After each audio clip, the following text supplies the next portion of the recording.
comenzar para ilustrar el tema más general con Ernesto Laclau. Estábamos hablando en Helsinki que fue la época de cuando habían surgido diferentes movimientos, los foros sociales, los movimientos de globalización alternativa, y había quizá más optimismo. Y luego con Ernesto estábamos de acuerdo que si pensamos en diferentes movimientos, movimiento feminista, movimiento sindical, movimiento ecologista, movimiento gay, etc.,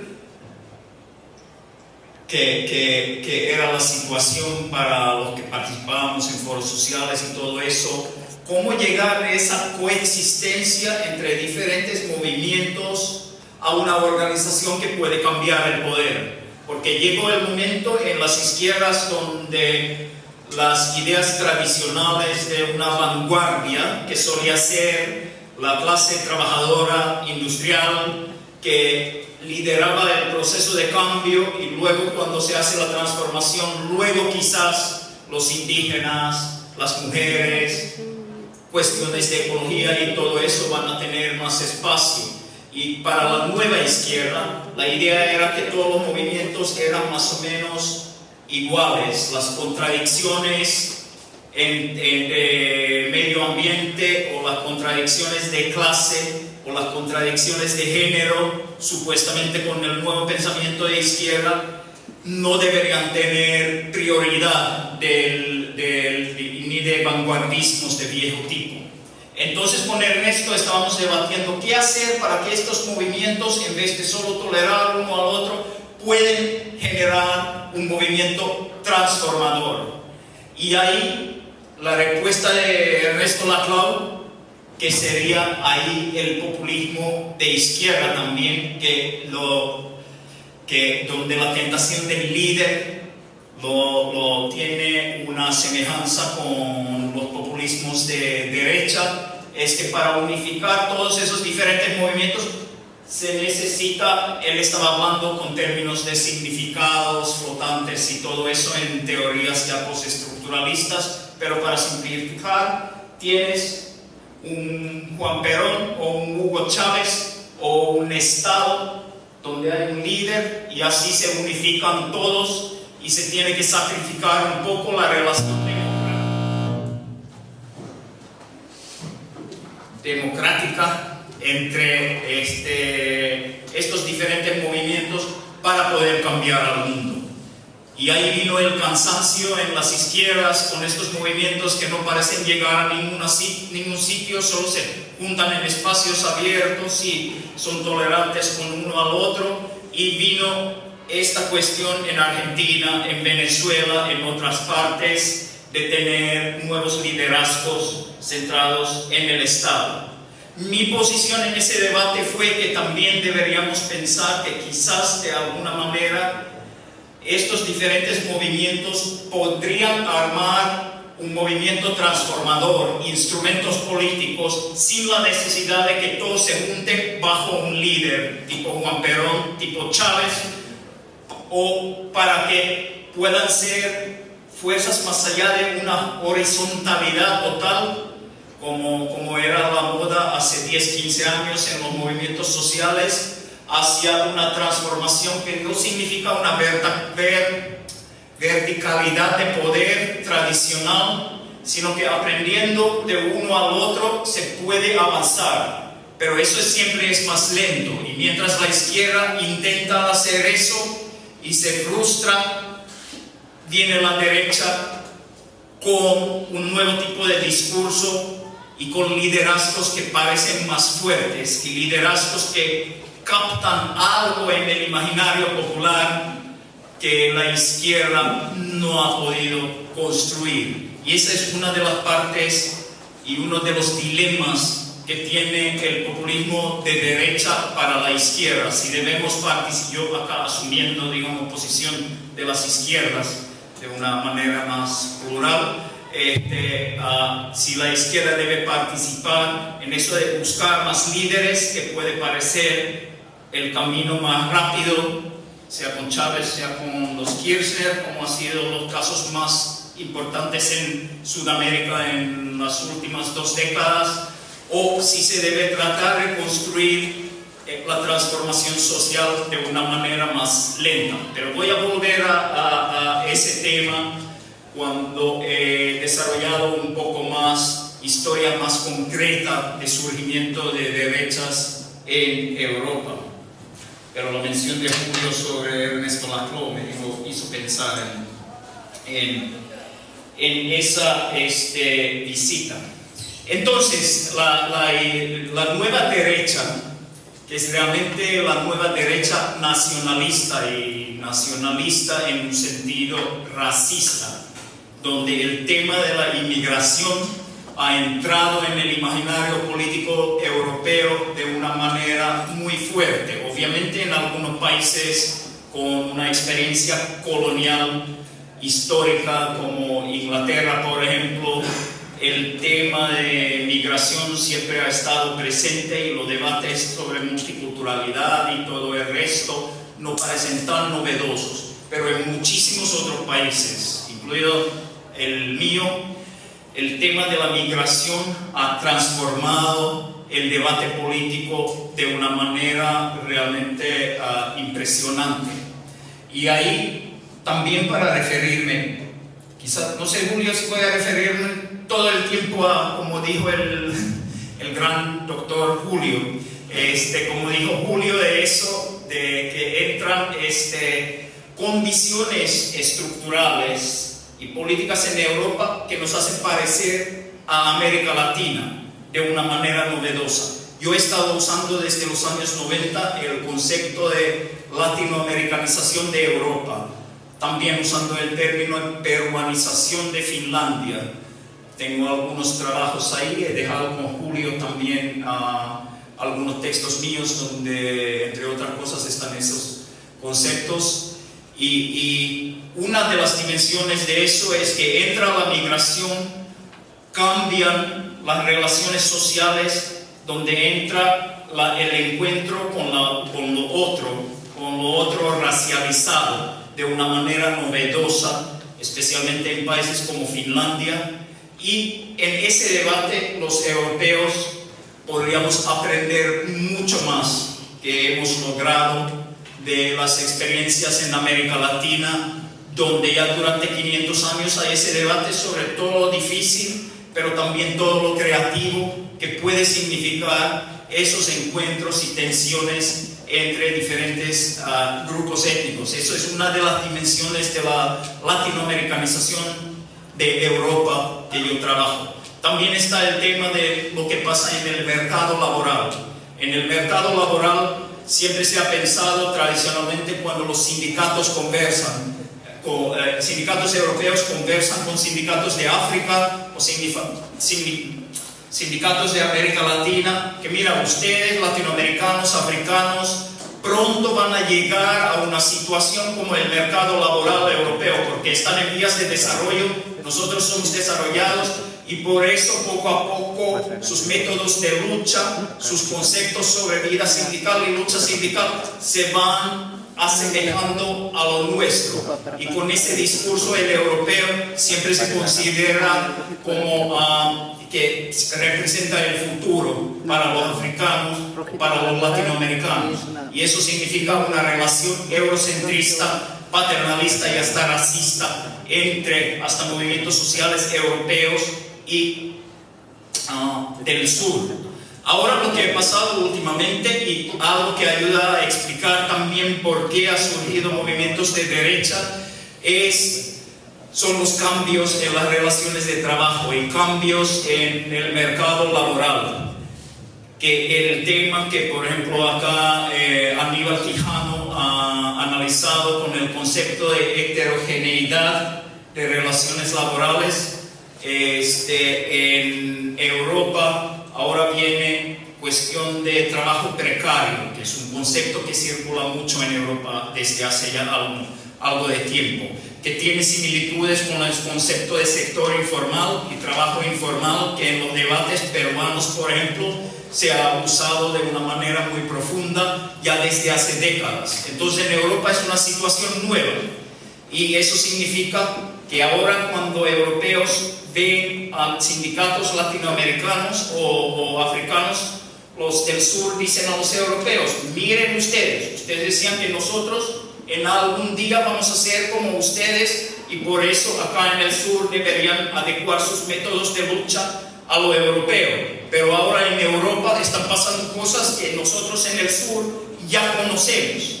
Y ya vean, a lo mejor ustedes en Europa pueden aprender más de nosotros. Entonces esa transformación o latinoamericanización de Europa crea por lo menos una ventana de oportunidad para que las relaciones norte-sur sean más iguales. Pero a la vez crea, con la precarización del mercado laboral, inseguridades que los grupos de derecha han podido aprovechar de una manera donde el inmigrante ha llegado a ser el enemigo. Y mientras la izquierda tradicionalmente siempre ha hablado que todos los trabajadores unidos, que nosotros contra el patrón, pero en tiempos de mayor precariedad, donde con el avance de la privatización, los sistemas de bienestar social, que todavía no están todos acabados, pero hay menos de redes de seguridad social, entonces tú tienes precariedad laboral y ya no tienes un Estado que provee apoyo en caso de desempleo o precariedad. Mucha gente se ha vuelto en una situación donde el discurso de la derecha que responsabiliza de esa precariedad a los inmigrantes que vienen.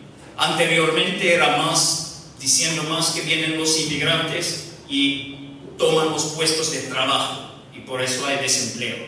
Ahora, con más refugiados que llegan, el discurso es más bien cada vez más que vienen los refugiados y consumen los recursos del Estado y por eso el Estado no puede proveer los servicios que ha podido proveer antes y por eso la culpa de desempleo y falta de estado de bienestar se ha centrado en el discurso de nueva derecha en los inmigrantes. Entonces el tema de la inmigración abre posibilidades para una digamos, globalización más cosmopolita, donde vamos aprendiendo del sur, pero a la vez ha abierto este fenómeno de racismo que ha surgido.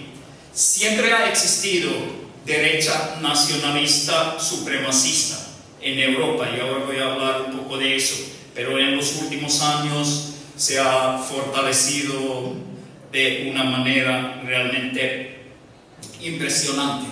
Pero para ver cómo surge el nacionalismo racista de derecha y de qué diferentes matices puede tener entre los países, voy a usar un poco el ejemplo de mi país. Tantos años que yo he enseñado acá en la San Marcos, debe ser la primera vez que tengo el privilegio de hablar sobre mi país, porque yo normalmente hablo sobre América Latina.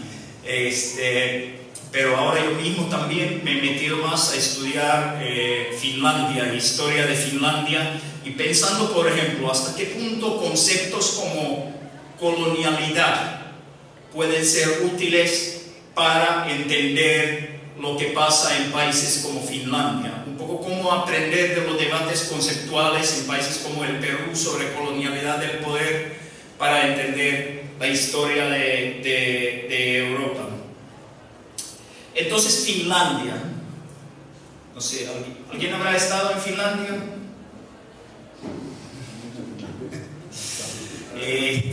No les voy a aburrir demasiado con la historia, pero como vengo de una tradición de ciencias sociales históricas, para entender el surgimiento de algo es importante entender sus raíces.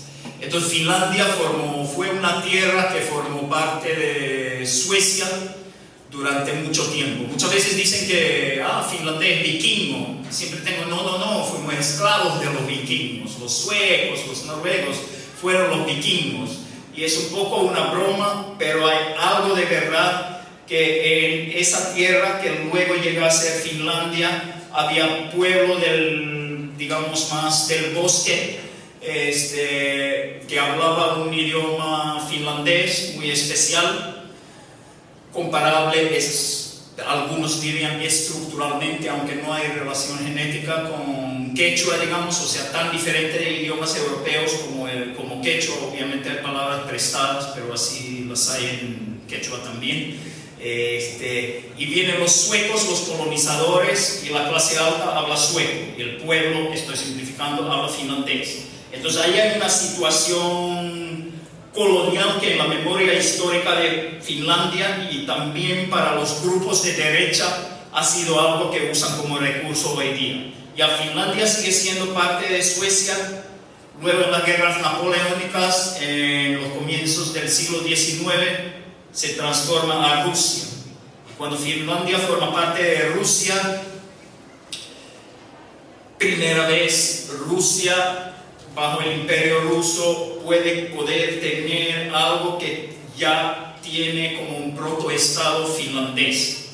Y los rusos de alguna manera cultivan también el uso del finlandés. Y el idioma del finlandés, de ser un idioma que nadie escribía en finlandés, además una Biblia que sí, un par de otras cosas que se había escrito en algún momento, pero fue un idioma oral, casi totalmente. Luego en los 1840, 50, 60 se comienzan primera vez a escribir en finlandés. Es un caso casi único de un país tipo Finlandia, digamos, de ese, entre los países ahora donde el idioma nacional principal ha llegado desde una cosa oral a ser el idioma principal del país. Alguna vez en el Perú, los lingüistas o etnolingüistas hemos tenido conversas muy interesantes sobre qué se podría aprender de eso para futuros de idiomas como quechua, ¿no? Porque se puede imaginar, sin exagerar, analogías, pero algunas cosas similares ahí. Igual, entonces Finlandia, el nacionalismo, y ese nacionalismo hay muchos tipos de nacionalismos. En Europa, en lo que enfatizan en Finlandia, el idioma finlandés, finés se dice realmente, pero para simplificar es finlandés, fue la base de surgimiento de un nacionalismo contestatario. El lema fue: suecos no somos, rusos no queremos ser, seamos finlandeses. Y viene una época de represión charista del emperador de Rusia en los 1890s, y ahí comienza a surgir el nacionalismo finlandés, que tiene elementos anticoloniales, y eran de las luchas también en varios otros países donde un nacionalismo clásico romanticista se junta con un adversario colonial, y al tener un adversario externo viene un elemento también de odio. Ese odio que en luchas anticoloniales, por ejemplo, cuando estaba leyendo prefacio de Jean-Paul Sartre en el libro de Frantz Fanon sobre ¿cómo se llama en español? Condenados de la tierra. Oprimidos de la tierra. Condenados de la tierra, les damnés de la tierra. Sí, entonces ahí habla de cómo el colonizado tiene el odio como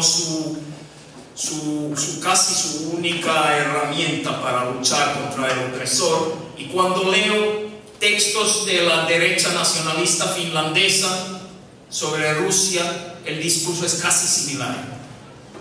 Y viene después de una guerra civil muy sangrienta. El nacionalismo de derecha en Finlandia tenía siempre el lado antirruso muy fuerte.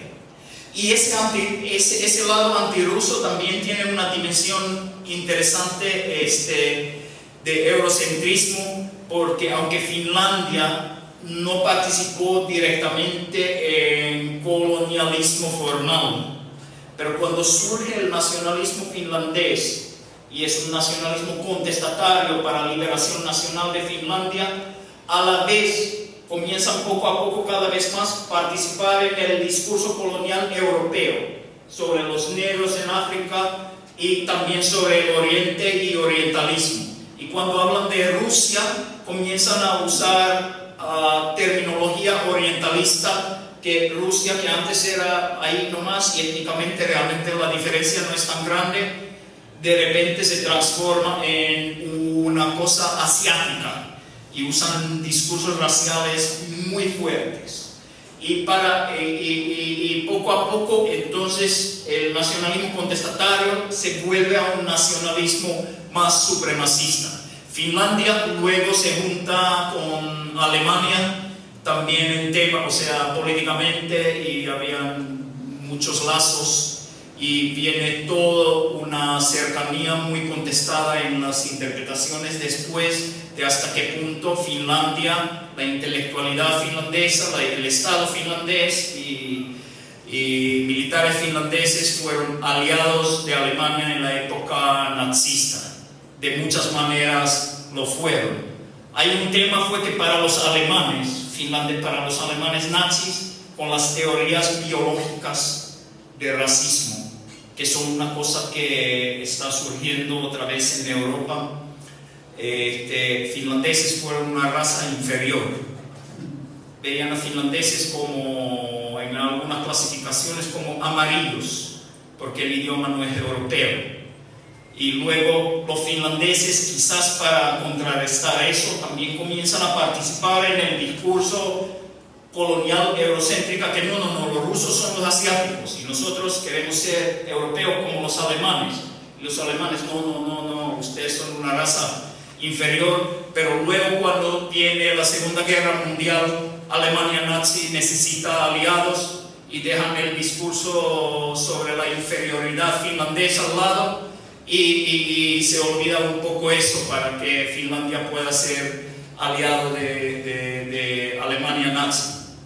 Hoy día, cuando hablamos de la derecha, hay mucho debate sobre si es históricamente correcto usar palabras como fascismo o nazi cuando describimos a movimientos de la nueva derecha.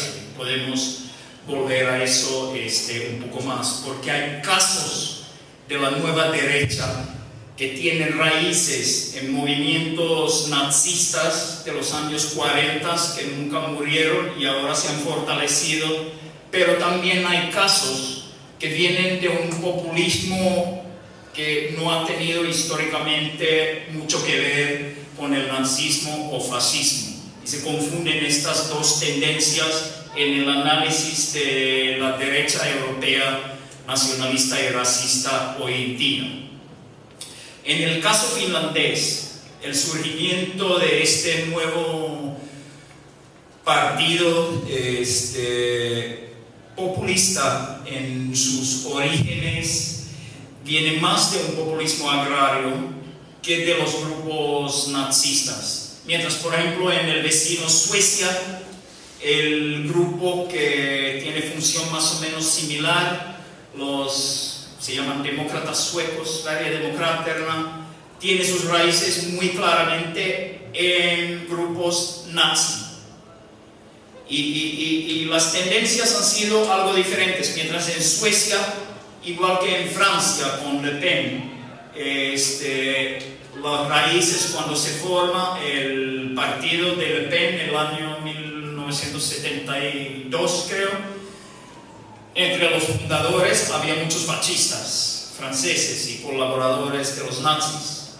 Y Suecia, el partido actual de la derecha populista, tiene raíces similares, un poco posteriores. Entonces, para poder tener posibilidades de conquistar el Estado, han tenido que suavizar su discurso y ir más hacia un populismo más general y camuflar un poco a su herencia nazi. Uno de los ejemplos más claros de eso es como la hija del fundador del Frente Nacional en Francia ha roto con su papá y ha dejado un poco de lado, por ejemplo, del discurso antijudío que tienen los grupos más tradicionalmente conectados con la tradición nazi. Y más bien en Europa, en muchos casos, en vez de judío, antisemitismo contra el judío, el Islam ha comenzado a jugar un papel papel similar. Ahí hay muchas contradicciones entre los grupos de derecha, en eso, también en la relación o actitud que tienen hacia Israel y todo eso, pero simplificando mucho se puede decir que de muchas maneras el Islam juega un papel similar del otro y del enemigo que el judaísmo jugaba en los años 30, aunque todavía hay también nazis o neonazis más clásicos que tienen el discurso de conspiración mundial de los judíos y hasta tienen discurso supuestamente anticapitalista, donde odian el capitalismo porque es controlado por los judíos, pero son claramente una minoría, y esa parte de la herencia nazi ha quedado claramente en minoría. Entonces en Finlandia, que tuvo un sistema de partidos como tuvieron la mayoría de los países de Europa Occidental o Europa Nórdica, teníamos un partido comunista o alianza de izquierda, tipo Izquierda Unida en el Perú de los 80s, esa izquierda, la izquierda de socialdemócratas, con participación de comunistas, luego socialdemócratas, luego un partido clásico de centro derecha, y luego, especialmente en el caso finlandés y sueco, un partido bastante fuerte agrario, con base agraria. Y en muchos años, casi décadas, tenían casi 20% electoral, y luego el resto un 20% combinado, para simplificar. En Finlandia el surgimiento de la nueva derecha viene del partido agrario, donde sale un grupo que comienza a tener un discurso, por ejemplo, anti-impuestos. Era como un discurso aparentemente muy contestatario. ¿Por qué el Estado viene con tantos impuestos y no nos provee y todo eso? Y en algunos momentos llegaba a tener cierta trayectoria electoral, pero luego bajó y nunca llegó a ser un partido muy importante. Se transforma en un nuevo partido hace más o menos 20 años que se llama el Partido de los Finlandeses Verdaderos, o finlandeses básicos, es difícil traducir una de las dos cosas. En inglés dice muchas veces True Finns, aunque cambiaron el nombre, que luego muchos dijeron ustedes no son ustedes son partido de finlandeses verdaderos, pero no son finlandeses verdaderos. El líder se molestó y dijo ya, entonces cambiamos el nombre, quitamos lo de verdaderos, y desde entonces se ha llamado Partido de los Finlandeses. Y fue un partido contestatario con raíces históricas en populismo agrario, pero luego con el tema de la migración, que desde los 90 ha surgido en Europa y al escenario político europeo como el tema, aunque en Finlandia todavía en números no es tan significativo. Es un país donde hay mucho menos de 10% de migrantes. No clasificamos, el censo finlandés no clasifica a gente por origen étnico, entonces es difícil tener números exactos porque solo se clasifica por nacionalidad, pero obviamente muchos migrantes se nacionaliza, y por eso es un debate también, por si acaso, si frente a la derecha racista sí sería bueno tener números más claros de grupos étnicos. Pero luego está eso, que si se comienza a clasificar a la gente por origen étnico, eso puede ser usado también para instrumentos racistas en el caso de que movimientos racistas lleguen a tener más control sobre el Estado. Y eso es uno de los debates y preguntas que se tiene en Finlandia. Pero de todas maneras, cuando aumenta el número de migrantes, aumentan también los grupos racistas, que juntan en su discurso tradicional de la derecha nacionalista el odio al ruso, el odio a lo asiático, participación en una derecha supremacista, algunos con una tendencia más nazi, otros con un poco menos y todo eso, y comienzan a buscar casa política.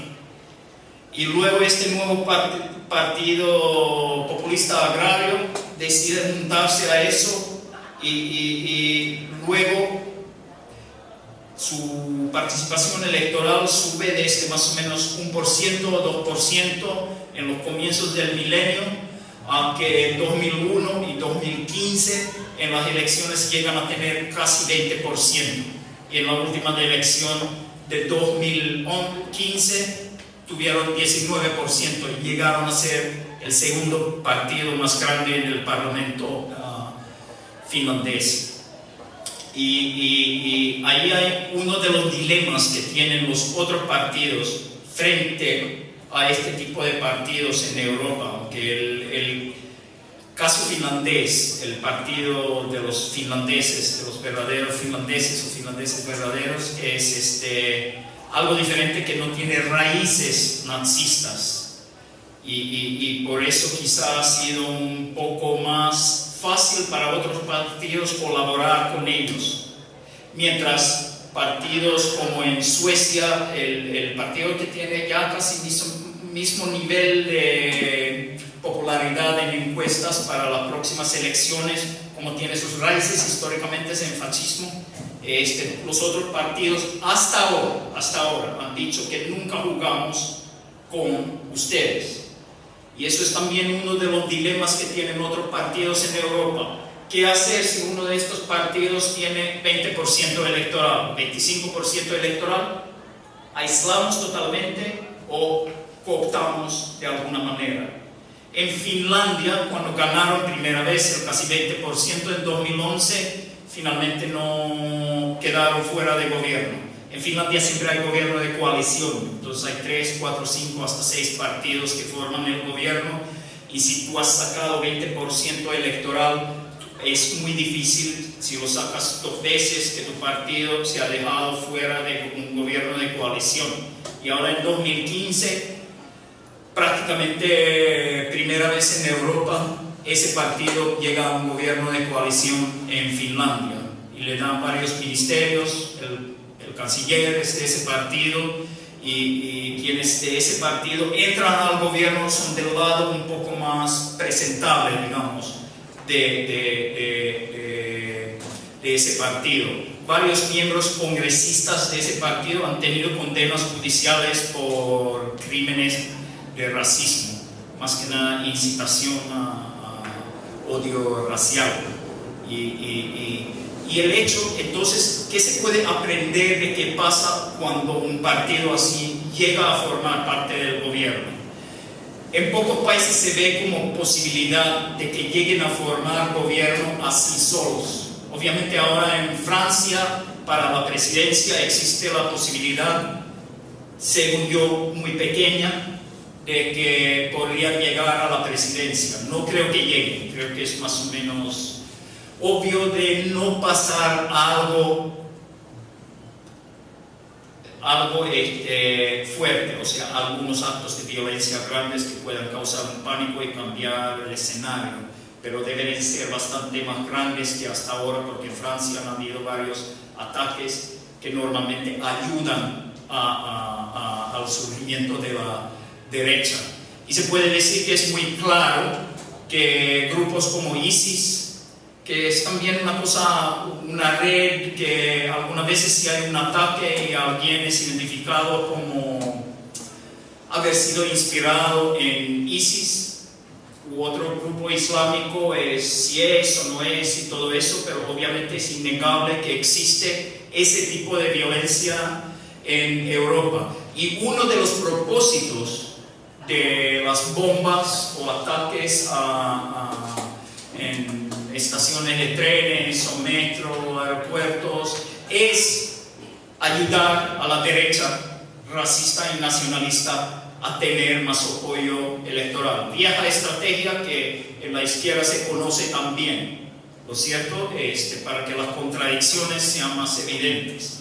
Entonces, de un lado, antes de las elecciones, siempre existe la posibilidad, y como dije, se puede cambiar el escenario en Francia. No creo que vaya a cambiar, pero es la única posibilidad, creo, que hacen un ataque mucho más significativo que hasta ahora, y con eso, quizás con el pánico, el electorado podría votar por un discurso aparentemente más fuerte y menos tolerante, más racista, más nacionalista contra los migrantes. Pero eso es justamente que quieren los grupos tipo ISIS también. Bueno, en el caso finlandés entonces, la experiencia en el gobierno, porque muchos dijeron que ya, déjenlos entrar en gobierno a la derecha nacionalista racista, y ahí su base popular lo van a perder, porque tienen que hacer decisiones difíciles. Es un dilema que ha experimentado la izquierda también en muchos países, ¿no? Como decían, es como tocar la guitarra, ¿no? Agarras con la izquierda, pero tocas con la derecha y llegas al poder. Yo ahora he pasado un par de años en Brasil y ahí también conocen muy bien qué significa eso. Entonces la idea ha sido que participen en el gobierno para que vean cómo es gobernar, y su discurso populista en el sentido de promesas falsas y un electorado que quizás en la mayoría de los casos el electorado y gente que vota por ellos no son necesariamente los más pobres siempre, pero es claro que el nivel de educación es un factor significativo en eso, como vimos con Trump también en los Estados Unidos, que no es que los pobres hayan votado por Donald Trump, pero nivel de educación es un indicador significativo en explicar y ver quién vota por grupos de la nueva derecha, que significa también que tienen un discurso antiintelectual muy fuerte. Por ejemplo, atacan a mi universidad de muchas maneras porque piensan que somos rojos y verdes y intelectuales y todo eso, y lo usan de una manera más abierta y agresiva, y eso es una de las lecciones, pienso, de qué significa si un partido de derecha llega a una coalición y participa en los ministerios, que aunque puede parecer que ya déjenlos entrar para que el pueblo vea que sus promesas son falsas, y ahí se va a desinflar su popularidad. Y eso, por si acaso, ha pasado en Finlandia. De 19% en las últimas elecciones municipales, obviamente son diferentes de nacionales, pero igual es un más o menos buen indicador, sacaron mucho menos de 10%. Y fue también un caso, el caso finlandés, el primer caso en Europa en ese sentido, qué significa participación en el gobierno para un partido de derecha, y quizás el argumento de que participen un poco y ahí se va a desinflar y el pueblo, sus bases de votantes se van a desilusionar con ellos, tienen ahí un punto a favor de su argumento. Pero hay otro punto que es significativo. Cuando participa uno de estos partidos, en el caso finlandés por lo menos, en el gobierno, legitima de una manera nueva un discurso racista de odio que antes no era tan legítimo, que existía pero era mucho menos legítimo, que se expresa de muchas maneras. Por ejemplo, a cualquiera que comente cosas críticamente sobre ellos, entran ataques por medios sociales y especialmente tienen sus revistas en internet, todo eso, y por Facebook, por Twitter, todo eso, y a diferencia de antes que eran anónimos. Si alguien dice, por ejemplo, y es muy, el tema de género juega un papel importante. Por ejemplo, yo comento mucho públicamente esos temas, no me atacan tanto. Si una mujer comenta eso, vienen y dicen que ya, pero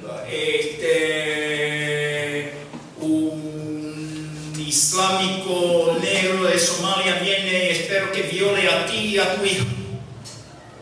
Eso decían antes, ahora lo dicen mucho más, pero una diferencia. Antes decían eso desde el anonimato, ahora muchas veces lo comentan y dejan su perfil de Face, en muchos casos puede ser falsos también, pero está ahí abiertos. Entonces el racismo ha sido legitimado en ese sentido, que muchos de los racistas ya no tienen miedo para hablar solo desde el anonimato, sino lo hacen de una manera mucho más explícita y abierta. Y piensan, y les ayuda, que piensan que mira, si los nuestros están en el gobierno, entonces nuestro discurso ya es socialmente y políticamente legítimo, y por eso podemos hablar. Y para el Estado es un problema porque hay leyes contra racismo, incitación a odio y todo eso, pero cuando son muchos, es difícil para meter a un proceso judicial a todos.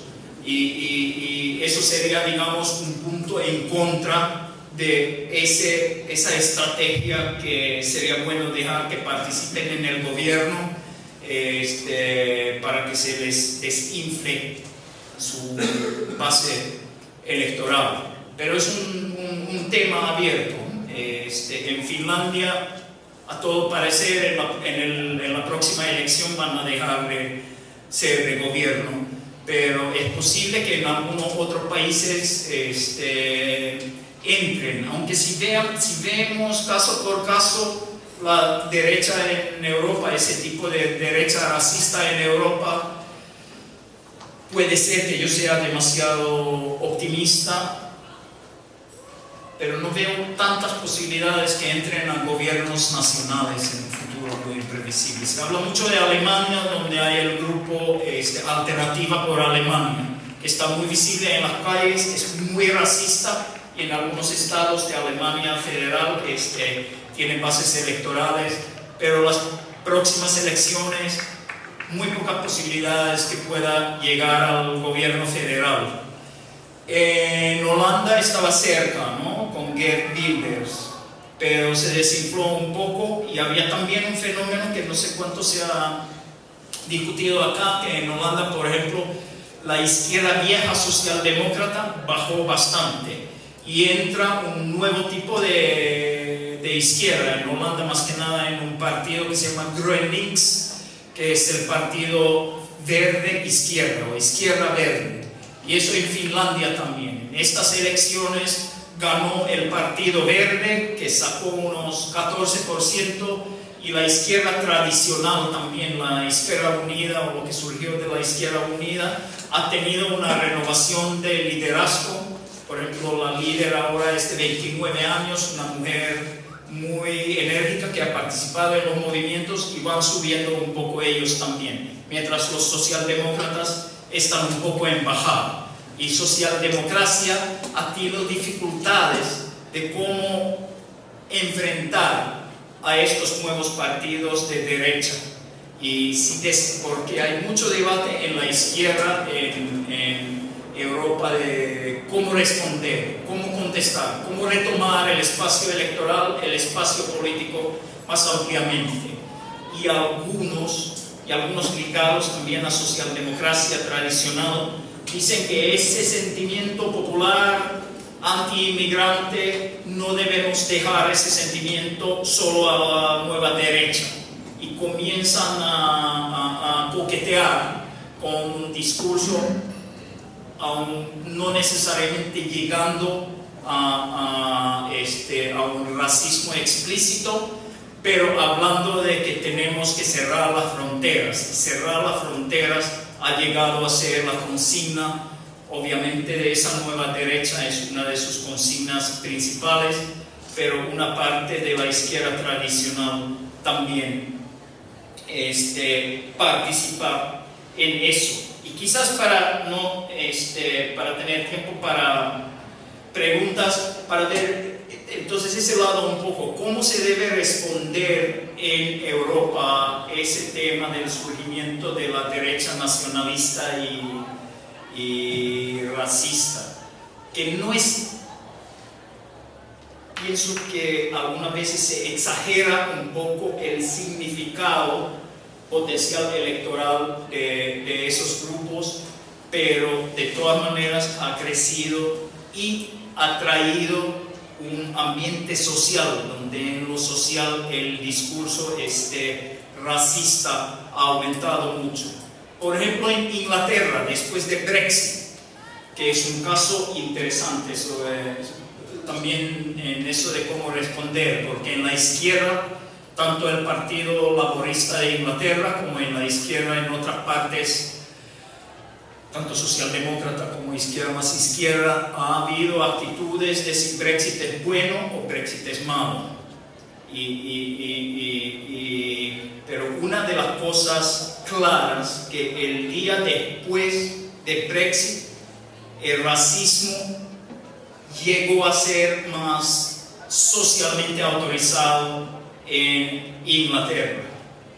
Y muchas veces dicen, por lo menos colegas que tienen raíces fuera de Europa, viven en Inglaterra, que los compañeros de una izquierda blanca que piensan que, qué bien, quizás Brexit porque va en contra de la Unión Europea y es una burocracia procapitalista, entonces está bien, no se dan cuenta que con el Brexit también se ha legitimado un racismo social de una manera quizá no antes prevista en Inglaterra. Y había muchos casos de eso. Se puede, y todavía es un poco temprano para saber si ese impacto fue solo algo postelectoral que sigue todavía un poco, o si ha significado una legitimación de racismo en Inglaterra en una nueva manera. Entonces, en eso de cómo responder a la nueva derecha, una de las palabras clave que ha comenzado a circular en los otros partidos es que tenemos que ser realistas sobre la migración. Y ser realista normalmente en ese discurso significa dejar de lado la política de fronteras abiertas que se ha tenido hasta ahora. Y eso divide bastante también a la izquierda en Europa, porque una parte de la izquierda ha comenzado a participar en eso de cerrar las fronteras y otras están muy en contra de eso y argumentan que hay que dejar las fronteras abiertas, y hay temas muy complicados con diferentes escenarios de cuánta gente podría llegar a Europa de otras partes. Turquía juega un papel muy importante ahí porque es un punto de quienes vienen por tierra, que si Turquía quiere controlar, puede controlar, pero si no quiere, y muchos dicen que es un tipo de chantaje, como ha aumentado un autoritarismo en Turquía, pero el presidente del gobierno de Turquía dice a los europeos, si se ponen demasiado duros con nosotros, abrimos las puertas, y tienen millones de gentes que supuestamente estarían llegando desde Irak, Siria y otros sitios por allá. Y Europa es especial en ese sentido porque a los Estados Unidos, por ejemplo, obviamente está el tema del muro y está el tema de México y los latinoamericanos, pero de zonas así de crisis humanitaria grande es muy difícil llegar a los Estados Unidos o a Canadá.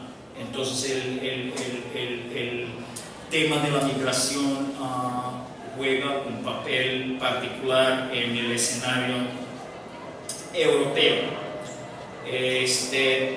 Yo pienso que una parte de la izquierda exagera un poco eso, que el discurso racista que se ha difundido en una parte de quienes se sienten dejados de lado en los nuevos escenarios de la reestructuración y precarización, significaría que para ser democrático habría que aceptar que el pueblo exprese sus prejuicios raciales y tratar de ser más comprensivos en eso.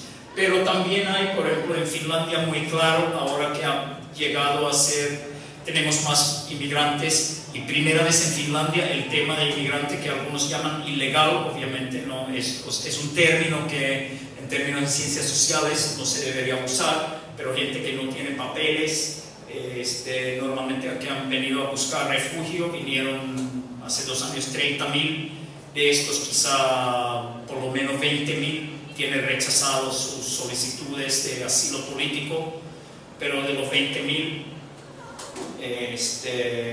quienes finalmente van a quedar en Finlandia sin condiciones, sin formar parte, sin un estatus regularizado de estar en el país, y significa una nueva situación para sociedades tradicionalmente de bienestar, que tienes personas que no tienen protección del Estado, y no tienen papeles, pero tampoco muchas veces porque tienen miedo de que van a ser matados, en algunos casos por otras razones, no quieren regresar, no tienen dónde regresar. Y en esa situación, obviamente la derecha racista tiene un elemento para crear miedos, pero también han surgido redes impresionantes de personas, muchas veces mujeres, anteriormente no politizadas, que han creado redes de apoyo a personas sin ninguna protección. Hay médicos que se han organizado para crear clínicas clandestinas para atender a personas que no tienen derecho a servicio médico en el Estado. Y para el Estado es un tema complicado, porque de un lado saben que si se deja totalmente de lado personas sin ingresos, sin nada, eso puede tener consecuencias en estabilidad social y criminalidad y todo, pero como tienen el partido racista en el gobierno, sus manos de los otros partidos en la coalición están un poco atadas para proveer esos servicios. Entonces la consigna de las derechas en Finlandia y en otros países es que hay que hacer la vida a los inmigrantes, especialmente llamados ilegales, tan difícil que fuera posible para que no sea señal para más migrantes para llegar acá. Y para algunos grupos de izquierda tácitamente han aceptado eso. Quizás un caso todavía interesante en Europa que ha cambiado en esa coyuntura es Rusia. Finlandia, por ser excolonia, es obviamente caso especial en relación con Rusia, pero igualmente la derecha europea nacionalista tradicionalmente ha sido antirrusa de una manera muy fuerte. Obviamente ha sido anticomunismo y antirrusismo, se han mezclado de una manera durante la Guerra Fría, pero todavía después de la Guerra Fría, ser antirruso ha formado parte casi una parte aceptada por casi todos en las nuevas derechas que están surgiendo en Europa. Pero en los últimos años hay algo curioso, es que una parte de la derecha más racista, muchas veces la derecha con tendencias neonazis, pero también otro tipo de derechas racistas, ha comenzado a coquetear con Rusia. Y Rusia es un tema debatible, pero hay casos de apoyo financiero desde Rusia a nuevos grupos de derecha, especialmente la derecha más radical, aunque como es conocido en el caso del partido de Le Pen, han conseguido préstamos, financiamiento, por lo menos a través de préstamos que se conoce desde bancos ligados al gobierno de Rusia. Entonces, crea una situación interesante que tenemos a la vez una parte de la izquierda clásica que por razones, para mi gusto, complicadas, han estado apoyando a Rusia o por un instinto viejo de que siempre hemos sido prorrusos porque éramos comunistas prorrusos y ahora Rusia pero muchas veces porque Rusia provee una alternativa en la constelación global al imperialismo de los Estados Unidos, y si alguien se opone a los Estados Unidos, tenemos que apoyar a quien se opone a los Estados Unidos. Y por eso tú tienes una parte de izquierda clásica que tiene una relación de por lo menos entendimiento y en algunas veces apoyo al gobierno de Putin en Rusia, y a la vez tienes los nuevos grupos de derecha racista que tienen un apoyo todavía más grande a Rusia. Si es por conveniencia, si es por financiamiento o si es realmente por convicción ideológica, es un tema muy debatido. Y no hay mucha estadística de cómo se mueve el posible financiamiento desde Rusia a los países, a los grupos racistas. Pero como en Rusia ha surgido en el gobierno un discurso tradicionalista, antifeminista, anti-gay, anti-liberal, liberalismo en el sentido de feminismo, en el sentido de derechos de diversidad sexual, ha llegado a ser un nuevo enemigo para el gobierno de Rusia.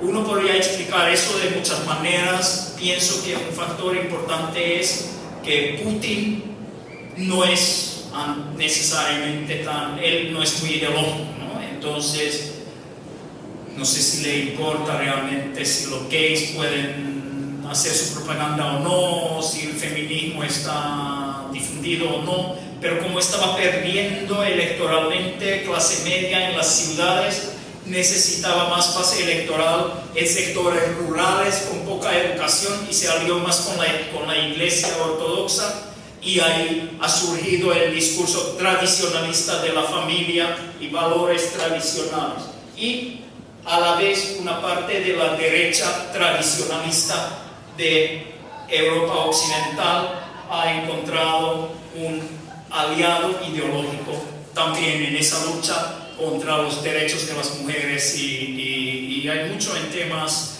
de género y sexualidad donde las derechas en Europa han encontrado un aliado en Rusia. Es una relación muy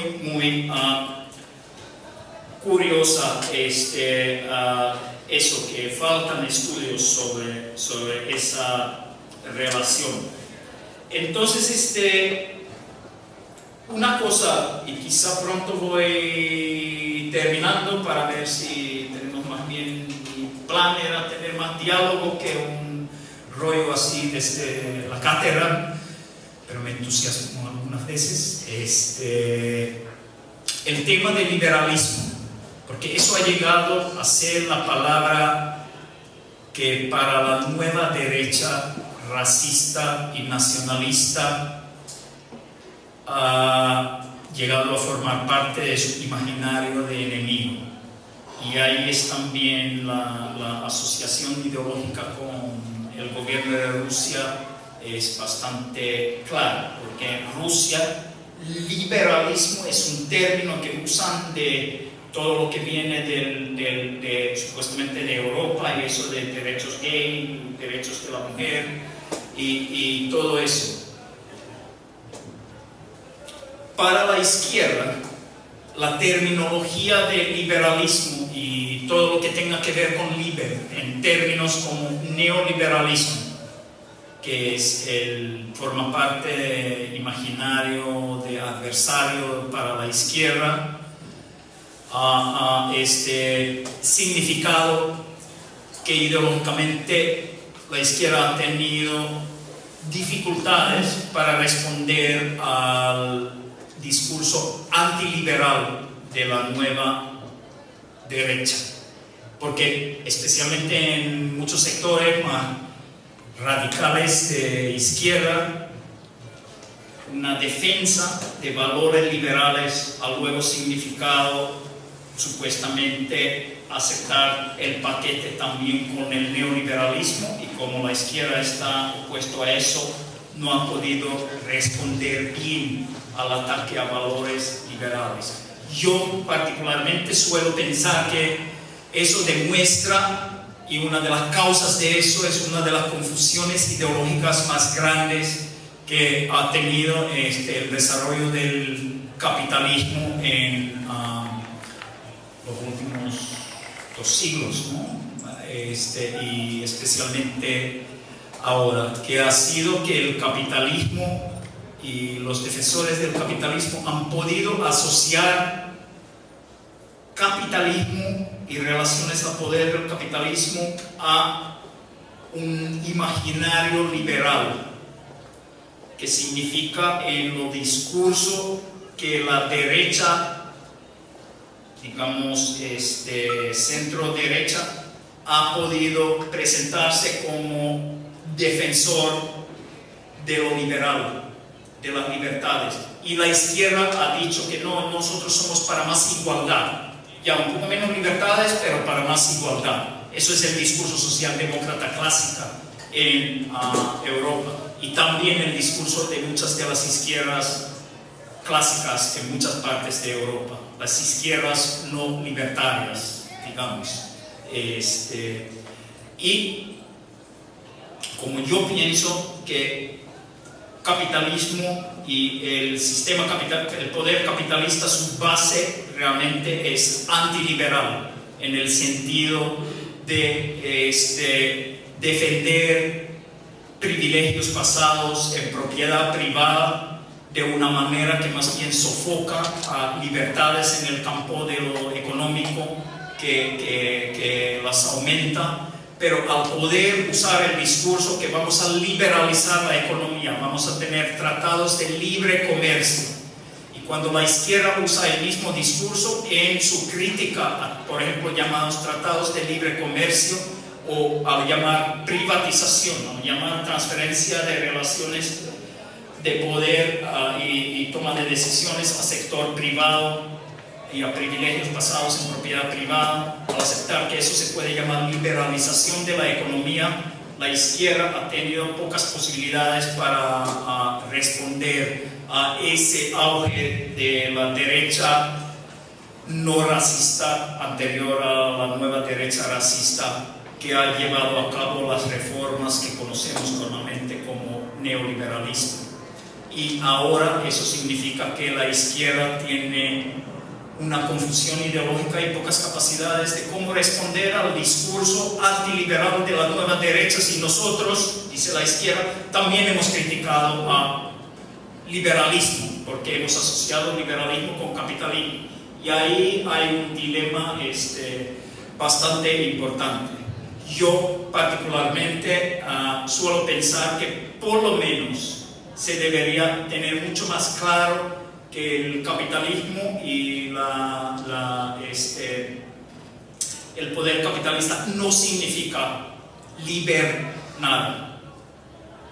Y dejar de lado eso de aceptar. Yo entiendo por qué quien defiende relaciones capitalistas de poder quiere llamarlo con términos como liber, porque las personas en general, si les preguntan quieren más libertades o menos libertades, normalmente dicen más libertades en lo intermedio.